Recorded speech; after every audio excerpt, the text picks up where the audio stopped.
It's the Questioning Christianity podcast back on the internet. Dan McClellan here, Rob Helton. Hey, everybody. And there's still time to get in that tax-deductible donation before the end of the year. Boy, that's a good plug for today's show, Dan. Isn't it now? So that's sort of what we're going to talk about today is passing the plate. And so we want to get into that today. Talk about tithing, talk about what Jesus had to say about it, keeping that machine going, the system, and figuring out and wrestling with, I guess, the question of, is giving to the church, a good investment? And unfortunately, Rob, you're well aware that we always have these really bad examples in the media that really paint a lot of churches in a very negative light. For instance, just down the road in Greenville, South Carolina, a pastor of one of these big mega churches gave his wife a Lamborghini. Yeah, I heard about that. Yeah. I remember when you tried to pull that nonsense one time. That didn't go over very well. Well, you got to do what you got to do. So, you get stories like this. It's a $200,000 car. He swears that, I don't know, maybe they don't swear, but he promises that none of the church money or whatever, went to that. But I think more and more people are wondering, is this a good investment? Yeah, and I can understand that. It's a legitimate question for sure. There are lots of reasons to be turned off by church. Yeah. And I think the money thing is a really easy target. A lot. And for the example I gave earlier. In fact, I talked to a friend of mine earlier today, Chris, who is a part of the podcast family, lives in the Raleigh area. And so anyway, let's just, we'll give it a quick listen, a conversation I had earlier today with Chris. Sure. We were just kind of looking for a new church to go to, and we went to, it's kind of a bigger church, and so we were checking it out, and they were having this series on making God first in your life. And one of those things that they were emphasizing was making sure that we're giving money. So, I heard the $10,000 put out there several times. I had never come across a church that did it that way, $10,000. I mean, who can swing that? I don't know. So it wasn't like they were saying you have to give this amount. It was kind of it was just very suggestive. So the pastor told a story about a couple who weren't making more than $60,000 a year, but the husband had a dream that, he gave $10,000 to the church, and he went and talked to his wife, and his wife said she had the same dream, so they ended up doing that, and then their careers got better, and as their careers got better, they started giving more money to the church. And so he told that story, then they showed a video of another young couple who put giving to the church in front of their mortgage, which I thought was strange. And I think the number 10,000 was floated there too. And then he kind of capped it off by telling his own personal story about how he gives more money than he probably should to the church, and that God will take care of it. And then they passed around papers where you could write down how much you're going to give to the church. So now that you guys have written that big check, how are things going? Well, after that, we just decided to go look for another church. I don't know if that's a good fit for us. I mean, I couldn't commit that much money to them. Did they give any indication about what that money was going to be used for? I don't recall. What do you look for in figuring out whether or not the church is using the money that you give, I guess, appropriately? For me, I think it's something you can see where we're doing things for the community, we're giving back. That's an indication to me that the money is being used wisely. All right. Thanks, Chris. All right. Thank you, Dan. Chris's experience, they were challenging them to give $10,000. I don't know. It's pretty impressive. Yeah. Kind of blew my mind. Yeah. But, I was a little bit over the top. I mean, hearing it from his perspective that way. Yeah. Let's head into the sanctuary and listen to the message, and we'll come back. We'll do some wrap-up comments, and we'll talk about, I don't know, whatever comes to mind. That'll work. Okay. And in the meantime, do check us out online, questioningchristianitypodcast.com, facebook.com/questioningchristianity, and we'll be right back. Stay tuned. Today we're going to be wrestling with this question: is the institutional church a good investment? That may seem like a strange question to some of you. To some of you, it may be right up your alley. Some people who are extremely committed to giving have decided that the institutional church, and by that I mean the church as an organization, this machine that needs to run all these things that you see every week. Some people have decided that the institutional church is not a good investment, that they can actually invest their generosity in ways that are better than the church. Let me give you an example of that. There's this guy who wrote for Leadership Journal, which is a Christian publication. He's a young adult, and he writes from the perspective of a young adult, what we call the millennial generation. And this is what he says. He says, in politics, it's common to criticize spending. People passionately debate spending on education, welfare, campaigning, and the military. Government spending is always under scrutiny. Then he said, the same applies to churches. Where exactly is our money going? Is it helping others? Or is it being spent on elaborate Christmas pageants? Are you building the kingdom, or are you building your kingdom? Millennials are extremely conscious of how our money is spent. We're the generation that demands fair trade coffee and supports eco-friendly companies. He goes on to say, what are you doing in your community?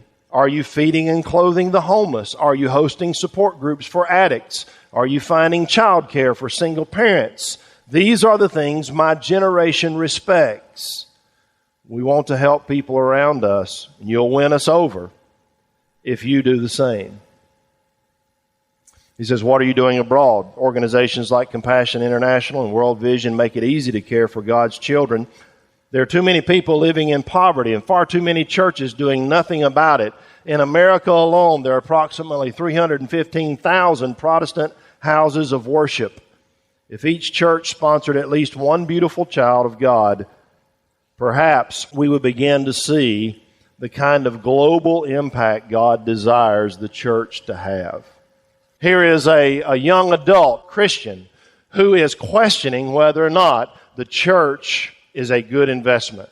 He believes in everything that Jesus stood for. He just wonders if the church believes in the Jesus movement too.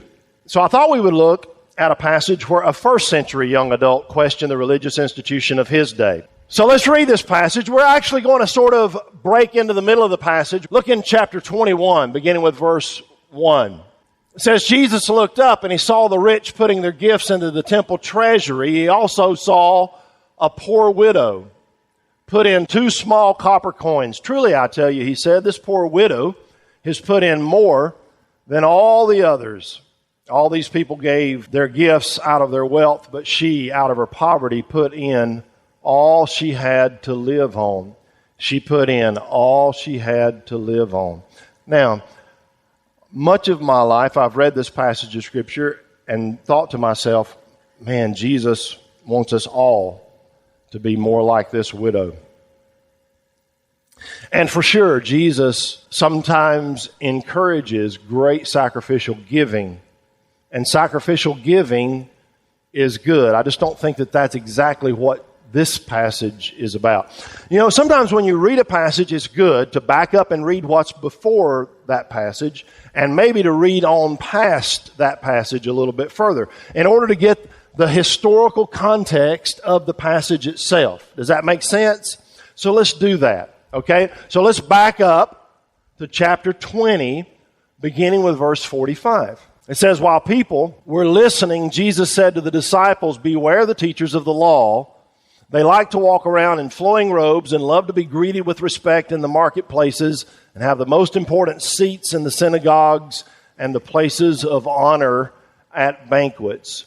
Jesus says, beware of religious leaders. Watch out for preachers. And here's why.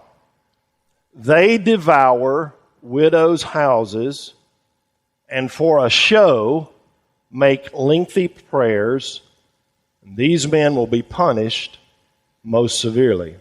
Okay, now just remember, this is the chapter break, but Luke just keeps writing. By the way, what do you think he means when he says they devour widows' houses? A lot of historians and a lot of theologians have thought about that, and most of them have come to the conclusion that somehow in this period of history that the religious organization had placed so much pressure on the poorest of people in society, and the widows would be the poorest of the poor.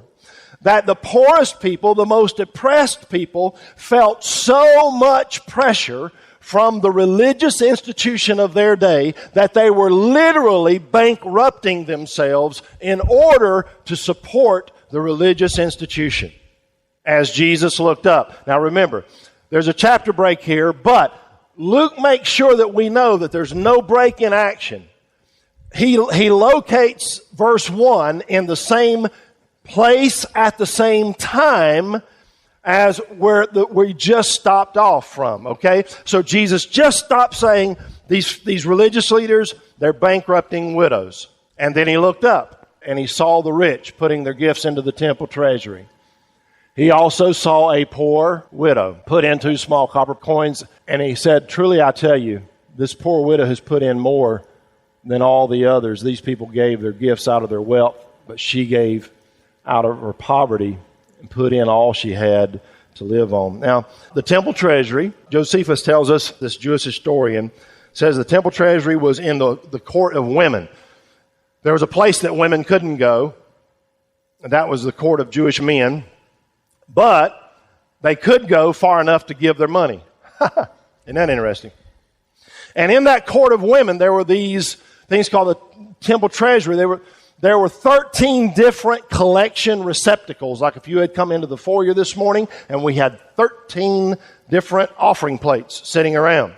They weren't exactly like offering plates. They were shaped like a funnel, and you dropped your money in and it went down into a container at the bottom like that. You ever been to Walmart, put your money in that little thing, it rolls and rolls and rolls around and goes down through the funnel, and you can't retrieve the money. You can only put it in there. Well, that's the way this was.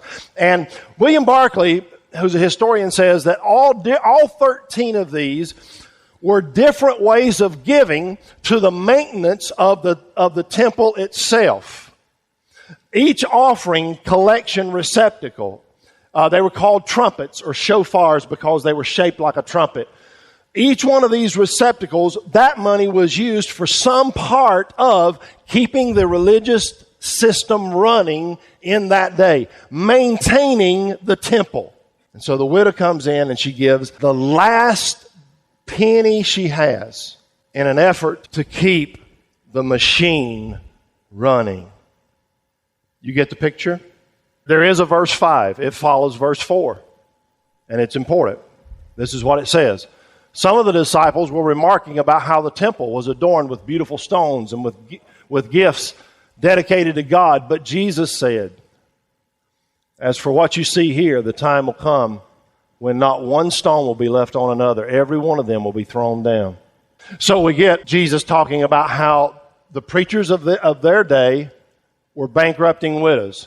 Then he talks about how this widow has given her last penny in order to support the temple. And then the disciples say, look at how beautiful the temple is. And then Jesus says, there won't be one stone left on top of another. And by the way, that did happen. In AD 70, the Roman general Titus came in and he completely destroyed the temple. What Jesus said actually did happen. This temple was the most magnificent structure in that part of the world. Someone has said that the temple was not built in Jerusalem. Jerusalem was built around the temple. This is a model of the temple. This is the temple proper. That place, that tall building right in the middle is the Holy of Holies, where only the high priest could go. This outer part right out here toward the front is the court of men. And then you go out a little bit further and you get into the court of women, and then into the place where Gentiles can go. And then this big fortress, the fortress of Antonia, was built around it. And this thing was absolutely massive. The temple mound that was built in order for all of that to be built on top of it covered about 35 acres. That's approximately 22 city blocks. Can you imagine the revenue that it took to keep this machine going? Much less to build it. Herod built it on the backs of poor people and slave labor. Herod built it, but it was absolutely magnificent. It was gold-plated, literally. Josephus, the historian that I told you about a minute ago, He wrote this about the temple. He said, the exterior of the building wanted nothing that could astound either mind or eye. For being covered on all sides with massive plates of gold, the sun was no sooner up than it radiated so fiery a flash that persons straining to look at it were compelled to avert their eyes as from the solar rays. Josephus said when you looked at the temple at sunup, you couldn't look at it. It was so brilliant. And Jesus said, well, someday there won't be one stone on top of another. Here's what I want us to reflect on, and this is what I want us to try to get at. In this passage, I don't think that Jesus is so much commending the widow for giving her last penny as he is condemning a religious institution that would take a widow's last penny. Was Judaism sacred? Were these people the children of God? Did God want these people to worship? Yes, to all of these. But the problem was that the machine had become a monster, and it was gobbling up everything around it. Is that possible in the 21st century? So we got to be careful. I'm grateful for every expression of genuine Christianity in our world today, but we have to remember that we are responsible for what comes in. And we're not only responsible for what comes in, we're responsible for those who bring it in. Years and years ago now, I want to say that it was in the late 70s or early 80s. And I know some of you were not born then. I get that. I was watching one of the TV evangelists of that time. I can't remember which one it was, to be honest with you. But I do remember that I was just kind of walking by, but I just happened to catch enough that he was sitting at his desk and he was doing his little weekly pitch for people to send in money. And he had a premonition while he was sitting there at the desk. It was amazing. He had a premonition. And he said, there's a little old lady out there somewhere, and God is telling you to send your Social Security check in. Send it in, sister. God will take care of you. You see, the heart of what God wants for His religious institutions is not that we take from those kinds of folks, but that we are there to give to those kinds of folks. Jesus is tapping into the consciousness that goes far, far, far back into the world of Judaism. Go all the way back to when Moses received the law from God. And this is what God said to Moses. Do not take advantage of the what? The widow or the fatherless. Three people that represent the poorest and the most oppressed people of the ancient world. If you read the Old Testament, you'll see it pop up over and over again. Widows, orphans, and immigrants. God said, make sure you take care of widows, orphans, and immigrants. He said, do not take advantage of the widow or the fatherless. If you do, they will cry out to me. I will certainly hear their cry. My anger will be aroused, and I will kill you with the sword. Your wives will become widows, and your children fatherless. Do you think God's serious about this stuff? So I think that when Jesus is standing there talking to his disciples, and he says, guys, look at that. Look, that widow is putting in her last penny. He wasn't saying to them, this is good. By the way, if you read the passage closely, most of the time when Jesus sees commendable behavior, he says, that is good, well done. Or he says, go and do likewise. That does not happen in this passage. I think Jesus is saying to his disciples, look at what's happened to this system. When my church comes into this world, please don't let that happen. And they took him seriously, didn't they? You ever read Acts chapter 6? Where the widows are not being taken care of? The apostles took that seriously, didn't they? And that's, by the way, we'll have a deacon ordination next week. And we believe that that's kind of where the office of deacon originated from. In order to take care of widows. Not to keep the machine running. That's why I hate the term deacon board. You're not a board, you're a body. You're a deacon body. And you know what you're for? You are to serve. You know who you're to serve? The lowest of the low, the most oppressed, the poorest, the outcast, the ones that nobody else wants to serve. James says this, religion that God our Father accepts as pure and faultless is this, to look after orphans and widows in their distress and to keep oneself from being polluted by the world. Here's the central thing here. Alleviating human suffering and caring for human need is the highest form of religious devotion, at least according to James. The highest form of religious devotion. And so when we're evaluating whether or not the institution is a good investment, this is the measuring stick. Does that religious institution reach out and minister to and support and help the lowest of the low, the most oppressed, the down and outers, the poor, the helpless?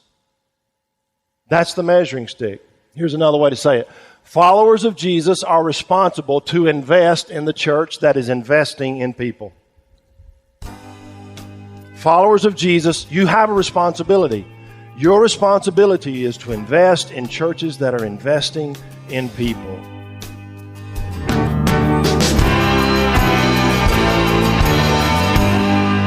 This is the QCP, and I'm Dan. He's Rob. So, Rob, what are some things that you feel like are important, or what is it that you look for in a church that kind of gives you a sense of, yeah, this money that I'm giving is really being used in a way that's, honoring, I guess, to God? Yeah, well, I guess, Dan, that good stewardship demands that we take a really practical look at whatever institution it is that we're going to be a part of, whatever church we're going to be a part of, and not just do they have a good choir or band, or is do I like the pastor, but look at their budget. Are they really investing a significant portion of their income into their own community, into the lives of the people that really need our care and our love in substantial ways that make a difference? Ask yourself, is this church loving the people that Jesus loved, the way that Jesus loved them? Is this church reaching out to people who the rest of the world is kind of cast aside? Yeah. I know that churches have overhead, and I get that, I understand that they have salaries to pay and power bill and insurance and the whole 9 yards. And I get all of that. It's just, are they working hard to keep those costs low so that they can be as generous as they can to those who they may not ever get a financial return from? Yeah. Yeah. And so that's what I would look at. And I think we have a real stewardship responsibility to do that. I like it when we hear a familiar passage and we can kind of hear it in a new way, where I have always heard the story of the widow giving her last 2 pennies as, an inspirational message to give, and so it's kind of a refreshing take on it, or interpretation that she's just kind of supporting this runaway machine, this system. I don't know. It's easy to be cynical and look at the modern church and kind of feel like you got to keep the system going, like with all the expenses, the overheads and things that you mentioned earlier. Yeah. And I think that we pastors can sort of fall into that real easy rut of sort of feeling pressured to, ask the people for more money. We got to meet the budget. And once we start going down that road, I think that that's not a good place to be. This is not a case where Jesus is commending a poor widow for giving her last 2 pennies to the church. This is a text where Jesus is condemning a religious institution that would take a widow's last 2 pennies. Yeah. So we got to be careful about that. We've got to be careful about the way we ask people for money. We've got to be careful about what we do with the money when we do receive it. We want to be the people who are bringing healing into the lives of hurting people. We don't want to hurt them more by guilting them into giving what they can't give. Yeah. And, guilt's a powerful motivator, unfortunately. But then I think there's also this idea, maybe this is kind of what my friend Chris was alluding to at the beginning of the show, this idea or of this promise that if you make this sacrifice, whether or not your budget, it makes sense for you to give whatever, X percent or X number of dollars, if you do that as like an act of faith, then there will be a reward. It's almost like some sort of heavenly 401k or something, like it's an investment. Again, it's good to be generous. It's good to have guidelines, but it seems like there's a risk there that, what if you write that $10,000 check and then your house is foreclosed? Then does that mean that your faith wasn't strong or that God didn't keep his promise or what? Well, that's the danger of sort of doing that pitch for money where, you give the example of somebody who gave really generously and then they, had a big windfall and it's like the pastor saying, now, if you'll do that, then the same thing will happen to you, And I think that's putting us on thin ice in a lot of ways. One is it may not happen that way and your house may be foreclosed. And the other is we're setting up people to give with really poor motivations. We're cultivating the worst in ourselves, our greed, instead of our generosity. It's sort of ironic. We're asking people to be generous, but we're actually teaching them to be greedy. Yeah. Well, we use this saying a lot of times around the holidays that it's better to give than to receive. But I think the implied message or lesson that a lot of us learned through that was that you will ultimately receive if you give, So it's like, we totally missed the point. Yeah, exactly. We really, if we're going to follow the pattern of Jesus, there can't be any strings attached. We have to be truly generous. We have to be truly magnanimous in our giving. We have to do it without that expectation of return and just for the joy, the sheer joy of being able to give just out of the genuine love that we have in our heart for not only for the person that we're giving to, but as Christians for God. It's a way that we express this deep sense of gratitude that we have for God and what he has done for us, by giving to others without the investment and return mentality. But isn't there probably an element of, like practice makes perfect, in that, if you get in maybe it starts off as like a legalistic sort of thing where you get in I'm going to dedicate myself to giving this percent. And I know that it's going to be a little bit of a challenge, but, that over time that, I guess what I'm asking is, can you start with like this legalistic goal and it turn into actual generosity? Maybe. Maybe so. I think with God, all things are possible. Okay, fair enough. All I'm saying is that with the case of your friend Chris, and I'm critical of the church in that situation. I don't know the church, and all I'm hearing is Chris's side of it, of course. But pastors really need to be careful about doing this whole transactional kind of presentation of giving and receiving, and I know that it's effective. It really gets the results. People will respond to that and give, but I think that in the long run, we hurt people more, and their spiritual journey, their spiritual development and formation is hindered a lot of times more than we're helping them, just so we can get a buck out of it, and it's just not good practice. This might be one of those episodes where we talked about the question a little bit, but we don't really have a lot of answers. So this is something you got to kind of search your heart and I guess pray about and figure out what works for you and your family. 10%.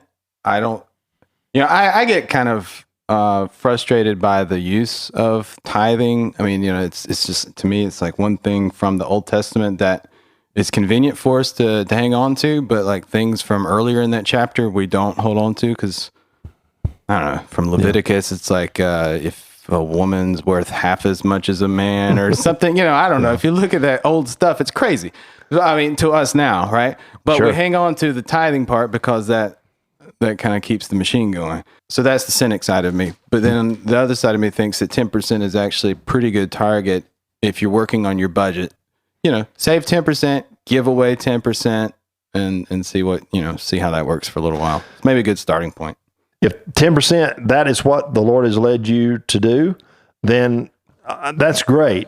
If you find yourself in a situation where financially through the circumstances that have come your way, or maybe some poor financial decisions or whatever, you're just not in a situation where you can give 10%, then don't let that crush you to the point where you just throw up your hands and say, well, I'm not going to give anything.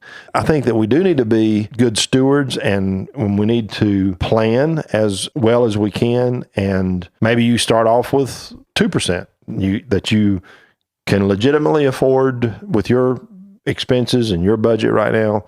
You can afford 2%. Mm-hmm. And then as you walk with the Lord and you learn to live more sacrificially, maybe give up some things willingly, then you're able to move that to 3% or 4%. That's a better way of going about it than to just sort of say, well, I'm just going to go off the deep end and do this because I know God's going to bless me and He's going to give it back to me, and I'll be able to keep doing it. I don't know that you didn't get where you are overnight, and you're probably not going to get to a different place overnight. Yeah. So, Rob, I see you flipping in your Bible there. What are you looking for? Yeah, as we were talking, I was thinking about this passage in 2 Corinthians, this letter that Paul wrote to the church in Corinth, the second letter that he wrote to the church in Corinth. If you get a chance, especially if you're wrestling with some of this stuff, you may want to look it up. It's 2 Corinthians chapter 8 and 9. It's kind of a long passage. And I won't try to read all of it, of course, but Paul is just trying to give some practical advice to some people that are participating in this collection for the church in Jerusalem. Jerusalem had some financial setbacks. There were a lot of poor people who were members of the church in Jerusalem. Corinth, on the other hand, was a prosperous city, and the people there were doing well financially. So Paul is giving them some advice about how to go about putting together this collection of money. And let me see if I can jump in here, sort of break into his thought. He says, I say this not as a command, this collection that he's asking them for. He says, I'm not doing this as a command, but to prove by the earnestness of others that your love also is genuine. For you know the grace of our Lord Jesus Christ, that though He was rich, yet for your sake He became poor, so that by His poverty you might become rich. And in this matter, he says, I give this advice. It's best for you now to complete what a year ago you began not only to do, but to desire, so that your readiness in desiring it may be matched by your completing it out of what you have. In other words, he's saying, do some planning here. Don't just want to do good, but actually do good.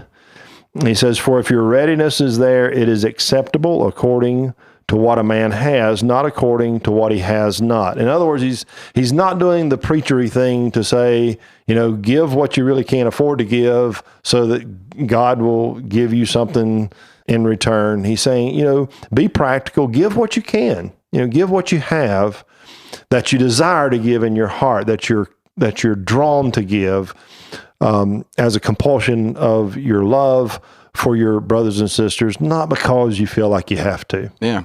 It sounds like what he's describing is more like what we talked about a few episodes back with the kingdom of God kind of economics, where right now you might be in a position to give, mm-hmm. and someone else is in a position that that needs some help, mm-hmm. and then those roles may be reversed one day. But It's the idea of helping one another, so that I guess ultimately no one is without. Exactly. Okay. Yeah. Well, plenty to think about, and especially this time of year. No, I got nothing. How do we put a bow on this episode, Rob? Well, I don't know. Talking about money is a tough thing. But I think if we follow the pattern of Jesus, which is what followers of Jesus, of course, do. We give because we love. When you give, sort of ask yourself, why am I doing this?